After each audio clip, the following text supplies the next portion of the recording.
여러분 안녕하세요. 반갑습니다. 오늘도 우리 주님의 귀하신 은혜와 사랑이 한결같이 임하시는 귀한 예배가 되기를 바랍니다. 함께 찬양 드리겠습니다.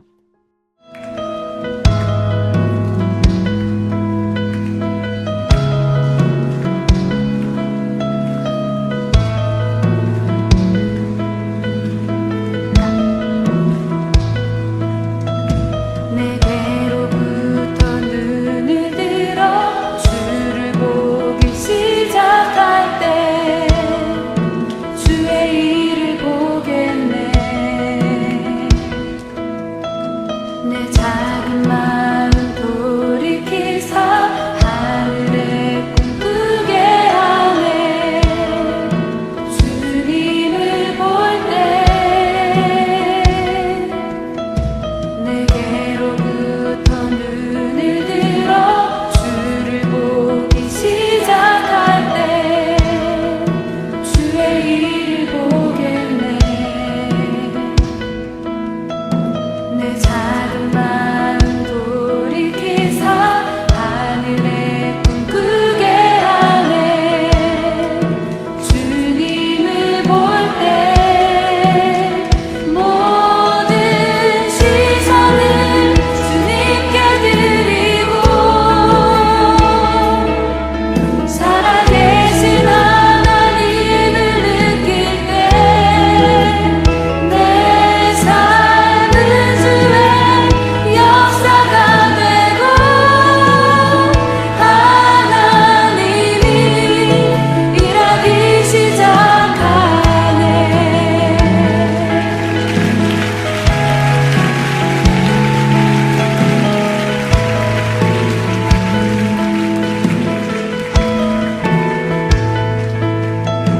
성령이 나를 변화시켜 모든 두려움 사라질 때 주의 일을 보겠네.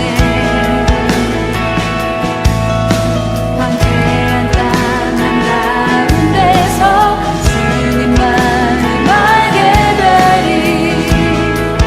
주님을 볼 때 모든 시선을 주님께 드리고 살아계신 하나님을 느낄 때 내 삶은 주의 역사가 되고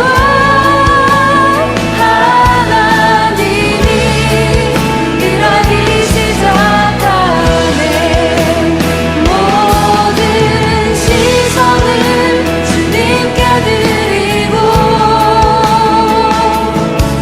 살아계신 하나님을 느낄 때 내 삶은 주의 역사가 되고 하나님이 일하기 시작하네. 모든 시선을 주님께 드리고 전능하신 하나님을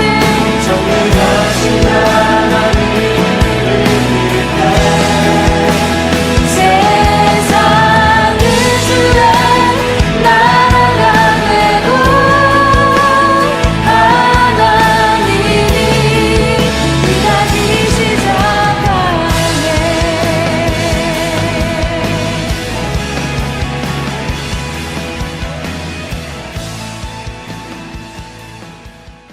오늘 우리가 함께 나눌 말씀은 이사야서 17장입니다. 우리 1절부터요 영상을 보면서 한 절씩 같이 읽어보도록 하겠습니다. 제17장 다메섹에 관한 경고라. 보라, 다메섹이 장차 성읍을 이루지 못하고 무너진 무더기가 될 것이라. 아로엘의 성읍들이 버림을 당하리니 양무리를 치는 곳이 되어 양이 눕되 놀라게 할 자가 없을 것이며 에브라임의 요새와 다메섹 나라와 아람의 남은 자가 멸절하여 이스라엘 자손의 영광같이 되리라. 만군의 여호와의 말씀이니라. 그날에 야곱의 영광이 쇠하고 그의 살진 몸이 파리하리니 마치 추수하는 자가 곡식을 거두어가지고 그의 손으로 이삭을 벤 것 같고 르바임 골짜기에서 이삭을 주운 것 같으리라. 그러나 그 안에 주울 것이 나무리니 감람나무를 흔들 때에 가장 높은 가지 꼭대기에 과일 2-3개가 남음 같겠고 무성한 나무의 가장 먼 가지에 4-5개가 남음 같으리라. 이스라엘의 하나님 여호와의 말씀이니라.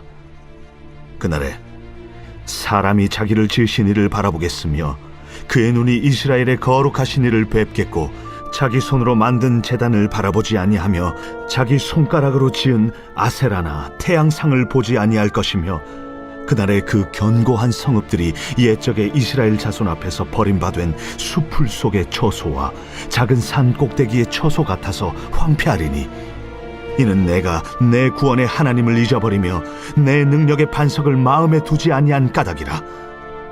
그러므로 내가 기뻐하는 나무를 심으며 이방의 나무 가지도 이종하는도다. 내가 심는 날에 울타리를 두르고 아침에 내 씨가 잘 발육하도록 하였으나 근심과 심한 슬픔의 날에 농작물이 없어지리라. 슬프다. 많은 민족이 소동하였으되 바다 파도가 치는 소리같이 그들이 소동하였고 열방이 충돌하였으되 큰 물이 몰려옴같이 그들도 충돌하였도다. 열방이 충돌하기를 많은 물이 몰려옴과 같이 하나 주께서 그들을 꾸짖으시리니 그들이 멀리 도망함이 산에서 겨가 바람 앞에 흩어짐 같겠고 폭풍 앞에 떠도는 티끌 같을 것이라. 보라, 저녁에 두려움을 당하고 아침이 오기 전에 그들이 없어졌나니 이는 우리를 노력한 자들의 몫이요 우리를 강탄한 자들의 보응이니라. 이사야서 17장에는 우리가 이미 읽어서 알고 있듯이 두 곳의 멸망에 대해 말씀하십니다.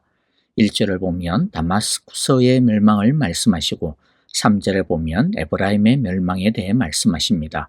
중요한 것은요, 하나님이 이 두 곳을 한 묶음으로 묶어서 멸망을 선고하고 계신다라는 것입니다.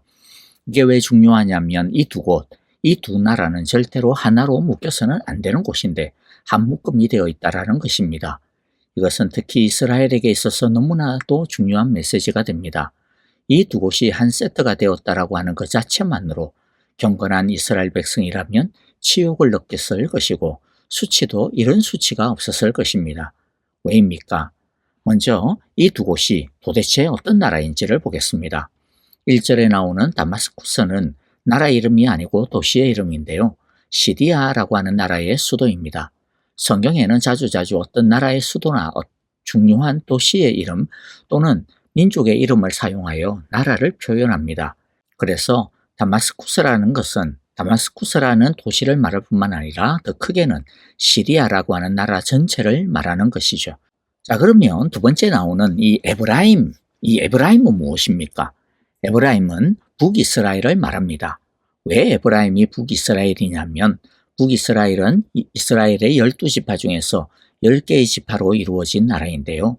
이 10개의 지파 중에서 가장 힘이 세고 영향력이 있고 대빵 지파가 어디냐면 바로 에브라임 지파입니다. 그래서 구약 성경에서는 북이스라엘을 에브라임이라고 자주자주 표현하고 있습니다. 그리고 4절에 보면 북이스라엘을 다른 이름으로 또 표현하고 있는데요.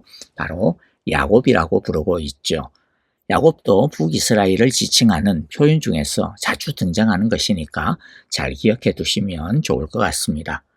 자, 이렇게 오늘 하나님께서 멸망을 선고하시는 두 곳이 어디가 되는 거예요? 시리아, 즉 아람과 북이스라엘.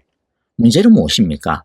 이 두 나라의 멸망을 하나님이 한 세트로, 한 묶음으로, 한 몸처럼 말씀하고 있다는 겁니다. 특히 3절을 보세요. 에브라임은 무방비 상태가 되고 다마스쿠스는 주권을 잃을 것이다. 이스라엘 자손에게서 영광이 사라지듯이 시리아의 남은 백성도 수치를 당할 것이다. 만군의 주님께서 하신 말씀이다. 에브라임과 다마스쿠스, 이스라엘과 시리아, 완전히 이 두 나라를 하나의 나라처럼 표현하고 있습니다. 왜 이것이 문제입니까? 시리아와 이스라엘은 절대로 하나가 될 수 없는 성격을 가지고 있기 때문입니다. 시리아는 하나님을 믿지 아니하는 나라입니다. 하나님을 거부하고 조롱하고 멸시하는 나라입니다. 그러나 이스라엘은 하나님의 백성입니다.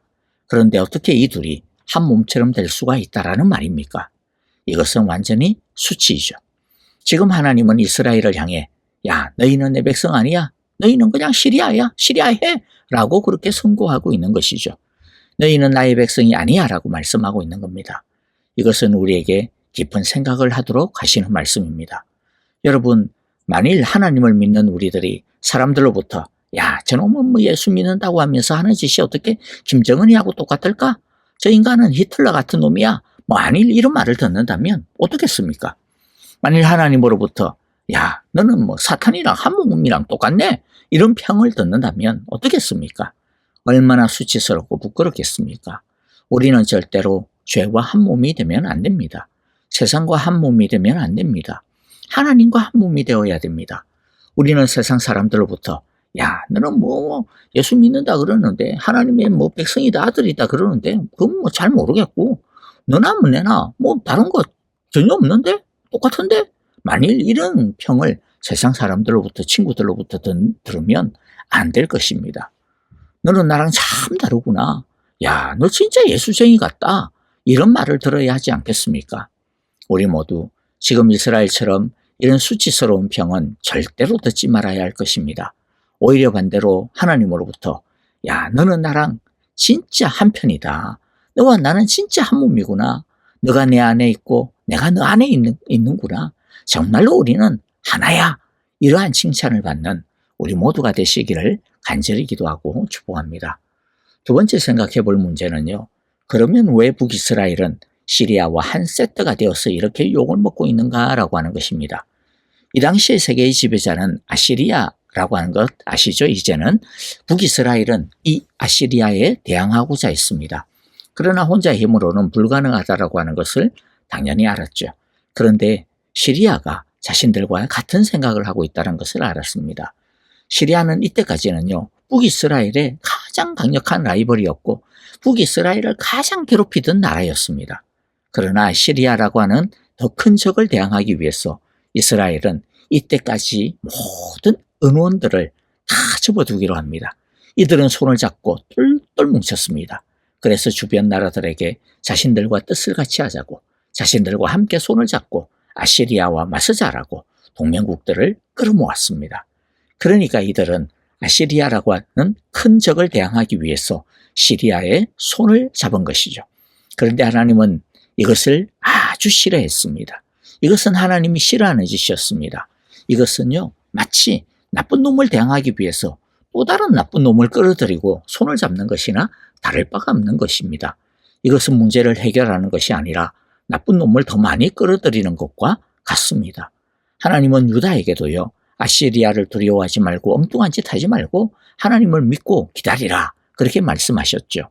너희 안에 있는 죄를 정리하는 기회로 삼아 너희의 신앙을 정리하면서 무서워하지 말고 하나님께서 일하실 때까지 잠잠히 기다려라 말씀하셨습니다. 이것은 북이스라엘에게도 마찬가지였습니다. 북이스라엘도 하나님의 이 말씀을 따라 자신들 안에 있는 만년에 있는 이 우상들과 거짓들과 악행들을 버리면서 하나님께서 의로 싸워주실 것을 기다려야 했습니다. 하지만 이들은 하나님을 기다리지 못하였습니다.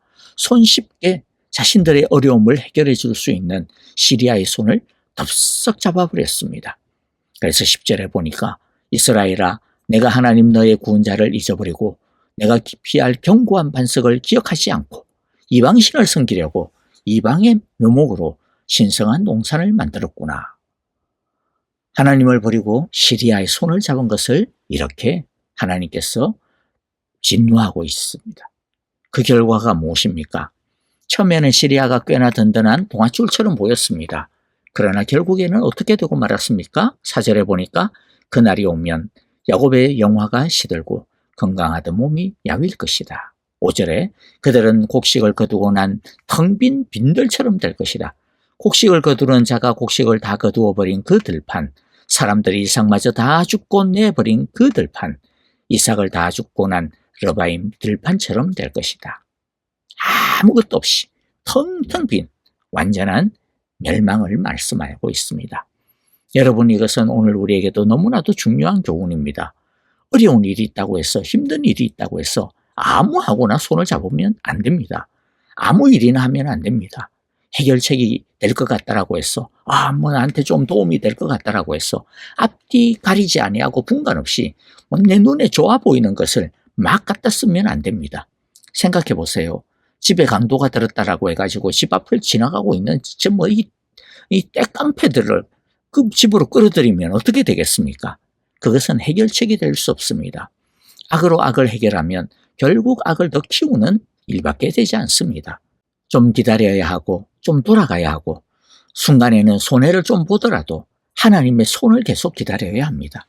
어떤 때는 하나님이 기다리게 하시는 때가 있어요. 우리에게 빨리 와서 좀 도와주시면 좋겠는데 이상하게 하나님이 우리의 애간장을 태우게 하시는 때가 있습니다. 그때 급해가지고 하나님을 기다리지 아니하고 그냥 아무 방법이나 아무 손이나 막 잡으면 안 됩니다. 하나님이 기다리게 하실 때는요, 다 이유가 있습니다. 우리로 하여금 온전히 하나님에게만 매달리도록 우리의 믿음을 달아보시는 때입니다. 우리가 진짜 하나님을 믿는 것인지, 얼마나 우리가 하나님을 기다리고 오지 않은지, 우리 안에 혹시라도 다른 불순물들은 없는지 하나님께서 우리의 믿음을 테스트하시는 것이죠. 연단시키는 과정인 것입니다. 그 시험을 잘 통과해야 됩니다. 그러면 하나님께서 해결해 주십니다. 다시 기억합시다. 절대로 나쁜 일을 아무 방법으로 해결하려고 하면 안 됩니다. 오직 하나님만을 의지해야 됩니다. 나를 어려움에서 벗어나게 해주는 것이 장땡이다. 그게 나한테는 유익한 거야. 그런 사고방식은 세상적인 사고방식이고 아주 위험한 사탄의 장난질입니다. 하나님의 방식이 아닌 것은 나중에 결국에는 탈이 나게 된다라고 하는 것을 우리 모두가 기억하기를 바랍니다. 나중에 결국에는 그 잘못된 방법, 악과 더불어 같이 망할 수 있는 아주 위험한 태도라고 하는 것이 바로 오늘 시리아와 함께 한 묶음으로 망해버리는 북이스라엘이 우리에게 보여주고 있는 교훈인 것입니다. 우리 모두는 좀 더디게 가더라도, 좀 기다려야 하더라도, 좀 힘들더라도, 그러나 끝까지 하나님의 구원을 기다리고 하나님을 의지하는 우리 모두가 다 되어지기를 간절히 바라고 기도합니다. 이제 말씀을 마무리합니다. 그런데 여러분, 하나님은요, 당신의 백성들을 심판하는 이 순간에도 자비를 남겨주시는 너무 좋으신 분이십니다. 왜냐하면 하나님은 당신의 백성들을 심판하시는 이유가 그들을 망하게 하기 위해서가 아니죠. 무엇 때문입니까? 죄의 길을 떠나 돌이키기를 원하시기 때문인 것이죠. 그래서 6절을 보십시오. 6절에 보면 그들은 열매를 따고 난 올리브 나무처럼 될 것이다. 마치 올리브 나무를 흔들 때에 가장 높은 가지에 있는 2-3개의 열매나 무성한 나무의 가장 먼 가지에 남은 4-5개의 열매와 같이 될 것이다. 주 이스라엘 하나님께서 하신 말씀이다. 뭐예요? 심판 가운데서도 남는 사람들이 분명히 있을 거라는 것이죠. 그러면 누가 이 하나님의 심판 가운데서 그 하나님의 심판에 불타없어지지 아니하고 남게 됩니까? 어떤 자들이 남게 됩니까? 7절에 보면요, 아무나 남는 게 아닙니다. 7절에 보면 이런 사람들이 남습니다. 그날이 오면 사람들은 자기들을 지으신 분에게 눈길을 돌리고 이스라엘의 거룩하신 분을 바라볼 것이다. 세상으로 향하던 눈을 들어 하나님께로 돌이키는 사람들이 남는 사람들이 됩니다. 이스라엘의 거룩하신 하나님을 바라볼 때 회복이 일어납니다. 이스라엘의 영광이 날이 갈수록 쇠하여졌던 이유가 무엇이었습니까? 하나님을 버리고 이 세상의 것에 눈을 돌리고 세상의 손을 잡았기 때문이죠. 하나님이 원하시는 것이 무엇입니까? 어떻게 하면 우리 안에 다시 하나님의 영광을 회복할 수 있습니까? 하나님과의 관계를 회복하면 됩니다. 하나님과의 관계를 더 단단하게, 더 깊이 하면 됩니다. 바른 신앙을 세우면 됩니다. 하나님께 눈을 돌리고 하나님을 바라보면 됩니다. 우리 모두 어려움이 닥쳤을 때, 악이 닥쳤을 때 시리아와 같은 이상한 방법과 손을 잡으면 안 됩니다. 그러면 이스라엘이 시리아가 망할 때 같이 망했던 것처럼 그 이상한 것과 함께 망하게 되기 때문입니다. 더디더라도 오직 하나님만을 붙들고 있어야 할 것입니다. 그러면 한순간에는 뭔가 좀 잃어버리는 것 같고 손해보는 것 같아도 우리가 하나님 안에 있으면, 하나님이 우리 안에 들어오시면, 우리가 이스라엘의 거룩하신 하나님을 바라보고 있으면 그것으로 충분한 해결책이 됩니다. 결국에는 하나님께 눈길을 돌리고 거룩하신 분을 바라보는 사람이 남는 사람이 끝까지 남게 되고 결국에는 회복되어진다라고 하는 것을 우리 모두가 오늘 이 말씀을 통하여 마음 깊이 새기고 주께만 눈을 돌리는 귀한 시간이 되기를 간절히 기도하고 바라며 축복합니다. 아멘. 오늘 우리에게 주신 귀한 말씀들 마음 가운데 새기면서요, 우리 함께 찬양하며 또 같이 기도하는 시간 갖도록 하겠습니다. 교회를 위하여, 형제자매들을 위하여 함께 기도합니다. 주님, 우리 사랑의 교회는 어떤 순간에도, 마지막 순간까지도 절대로 하나님에게서 눈을 떼지 않게 하여 주옵소서. 하나님을 바라봄으로써 주님, 우리 모두 회복되어져야 될 것이 있다면 회복되어지고 우리 사랑의 교회 부흥의 불길이 일어나게 하여 주소서라고 기도하기를 바랍니다. 아프신 분들을 위하여서도 우리 함께 간절하게 기도하고요. 선교사님들을 위하여서 함께 기도합니다. 그리고 또한 우리 미국 이 땅을 위하여서도 하나님을 바라보는 나라가 되게 하여 주소서. 우리 같이 기도하겠습니다. 찬양하며 기도합니다.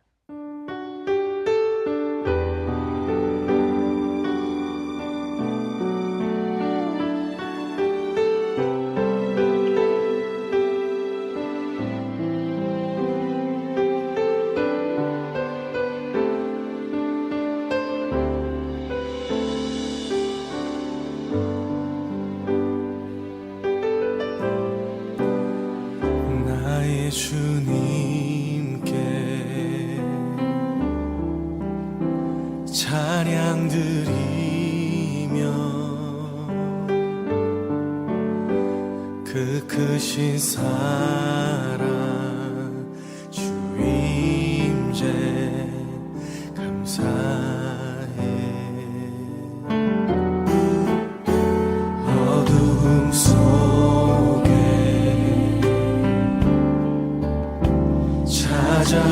찾아오셔서 주님의 영광 보게 하시네. 의심하는 나를 손 내밀어 잡아주시네. 두려움만 내